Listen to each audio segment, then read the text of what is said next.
Well, hello, church family. It's Wednesday, and it's time for another Wednesday Minister Moment. If you've been following along with my Minister Moments, you will have noticed that the last couple of weeks I've mentioned two of my daughters, both Kimberly and Carissa, are twins.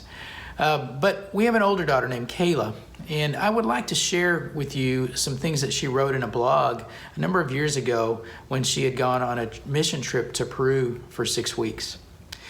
The things that she wrote, I think, are very timely for us, and so I'd like to share those with you. Her very first blog entry starts like this.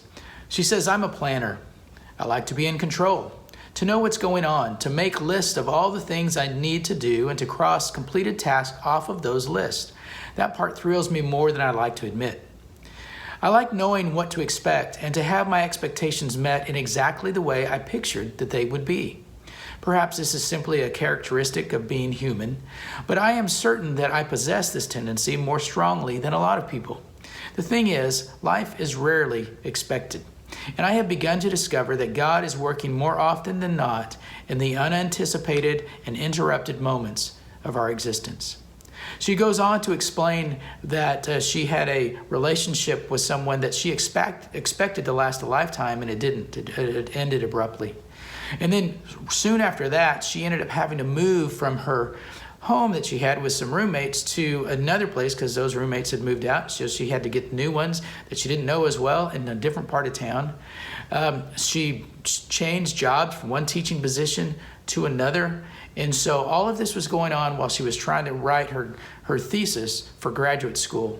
And then she writes these words in relationship to all that. She says, "The things that I had relied on for so heavily before we were not there. So I did what I should have done a long time ago and finally began to genuinely rely on God. I don't know if this is what he intended, but it was a slap in the face I needed to realize that I couldn't do things on my own like I thought I could for so long. In the process of beginning to rely on God, I stumbled across a verse in my Bible. I had read it several times before, but was now looking at it with fresh eyes. Ecclesiastes 3, verse 11. He has made everything beautiful in its time. I had been trying to do things on my own time for so long that I didn't realize how God's timing would be so much better, so much more beautiful. If there was one thing I have learned over the course of these last couple of years, it is that God is making me beautiful, that he is writing a beautiful story in my life. It's just not the story I had written for myself."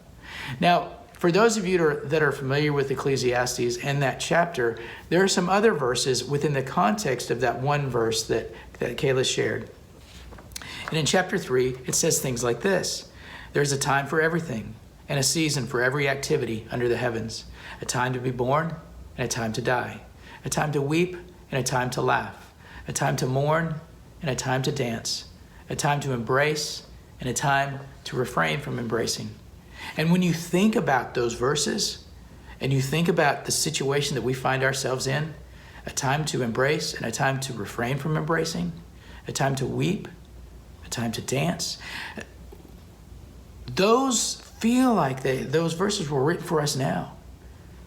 I don't know that God was necessarily thinking about a pandemic when he wrote about or had written these verses about refraining from embracing.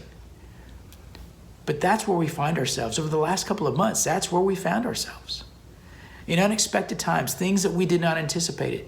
We plan things that have not come to fruition because of what has happened with this pandemic. And it makes us feel really, really uncomfortable. But maybe what it's doing is it's helping to remind us of how we need to rely upon God. About maybe he's writing a different story for us than what we had planned. In Kayla's last blog entry, she ends it like this. She says, "The question that I'm asking myself," and now this was after she had gone to Peru. She says, "The question that I'm asking myself is, how is God calling me to live differently in light of what I experienced in Peru?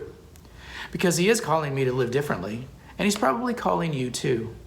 To live more incarnately in the community, more servant-hearted at work, more selflessly among my friends, and more intentionally in God's kingdom.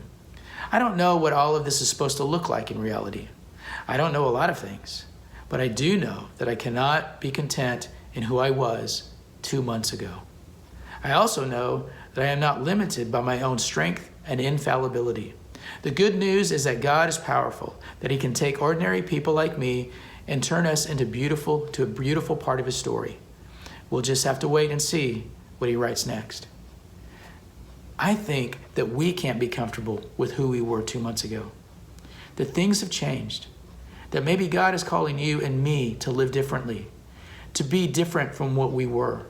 Maybe he's calling us to live more selflessly among our friends, or to live with more servant hearts at work or among others. Maybe he's calling us to live more intentionally in his kingdom, or to allow Jesus' life to live incarnately through us so that people can see the reality of God. I don't know, but I would venture to guess that while our plans haven't turned out the way that we expected, that God's plans for us can be fulfilled.